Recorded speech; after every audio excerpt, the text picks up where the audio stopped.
اللہ احد، قاف حروف مستعلیہ میں سے ہے تو اس کو پورا یعنی موٹا پڑھیں گے۔ اس میں جلالت اللہ عز و جل کے نام سے پہلے واو پر زبر ہے تو اس لیے اسلام کو پورا یعنی موٹا پڑھیں گے۔ وقف کی حالت میں دال کے دو پیشوں کو ساکن کریں گے تو یہاں پر وقف کی حالت میں قلقلہ صغریٰ کر کے پڑھیں گے۔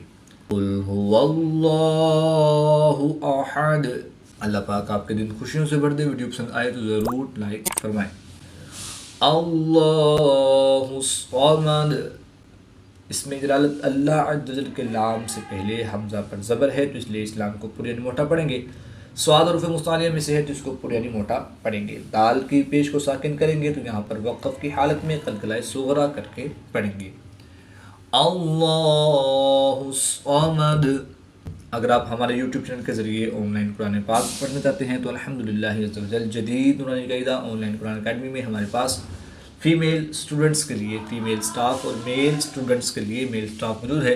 اسکرین پہ دی گئے نمبرز پر رابطہ فرمائیں۔ انشاءاللہ الکریم بہت ہی عمدہ انداز میں تجوید و قرات کے مطابق قرآن پاک کی تعلیم سے آپ کو مستفیض کیا جائے گا۔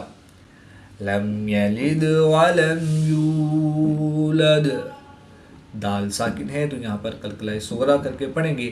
میم ساکن کے بعد حرف با اور میم کے علاوہ حرف یا ہے تو یہاں پر اظہار شفوی ہوگا، یعنی غنہ نہیں کریں گے بلکہ میم ساکن کو ظاہر کر کے پڑھیں گے۔ یہاں پر بھی قلقلہ صغریٰ کر کے پڑھیں گے۔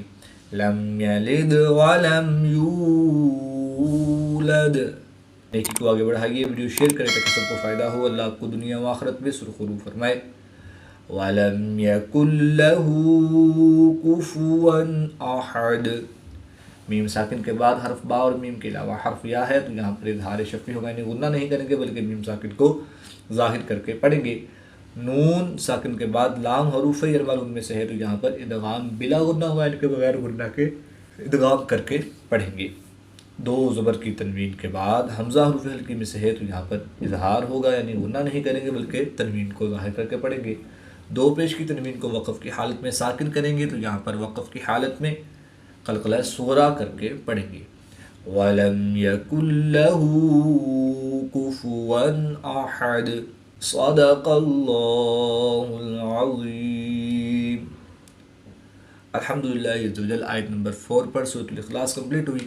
اللہ پاک سے دعا ہے کہ اللہ تعالی ہمیں تجوید و قرات کے مطابق قرآن پاک کی تعلیم حاصل کر کے اس کی تلاوت کرنے اور اس کو سمجھ کر اس پر عمل کرنے کی توفیق عطا فرمائے۔ آمین بجاہ خاتم النبیین صلی اللہ تعالی علیہ وآلہ وسلم۔